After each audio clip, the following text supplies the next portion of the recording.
নিচের ধাপগুলো যে কোনো জিনিস বিক্রি করার জন্য কাজে লাগাতে পারো। প্রোডাক্ট ঠিক করা। প্রথমে ঠিক করো কি বিক্রি করবে এবং কেন মানুষ এটা নেবে। সমস্যা সমাধান, সুবিধা, দাম ইত্যাদি। যত কম কিন্তু পরিষ্কার প্রোডাক্ট শুরুতে তত সহজ হয়। টার্গেট কাস্টমার ঠিক করা। কারা তোমার জিনিস কিনবে সেটা ভাবো। বয়স, আয়, কোথায় থাকে, কি পছন্দ করে। যেমন স্টুডেন্টদের জন্য প্রোডাক্ট হলে দাম কম আর ডিজাইন ট্রেন্ডি রাখতে হবে। প্রেজেন্টেশন ভালো করা। পরিষ্কার ও সুন্দর ছবি তোলো। ভালো আলো, পরিষ্কার ব্যাকগ্রাউন্ড। ছোট কিন্তু শক্তিশালী বর্ণনা লিখো। এটা কি, কেন ভালো, কিভাবে ব্যবহার করবে, দাম কত, ডেলিভারি কেমন। বিশ্বাস তৈরি করা। নিজের আসল নাম ফেসবুক প্রোফাইল পেজ থেকে কথা বলো।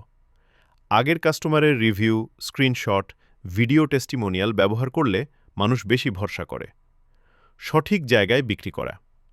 অনলাইনে হলে Facebook page group, marketplace, Instagram, WhatsApp, যেখানে তোমার কাস্টমার বেশি থাকে সেখানে পোস্ট দাও।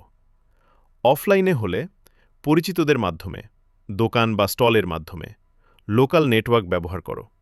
দাম ও অফার মার্কেট দেখে এমন দাম রাখো যাতে তুমি প্রফিট পাও কিন্তু খুব বেশি না হয়।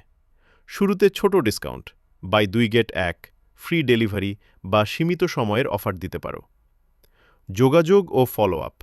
ইনবক্স/মেসেজে যত দ্রুত উত্তর দেবে সেল হওয়ার সুযোগ তত বাড়ে। যারা আগ্রহ দেখিয়েছে কিন্তু কিনেনি তাদের ভদ্রভাবে আবার রিমাইন্ডার দাও।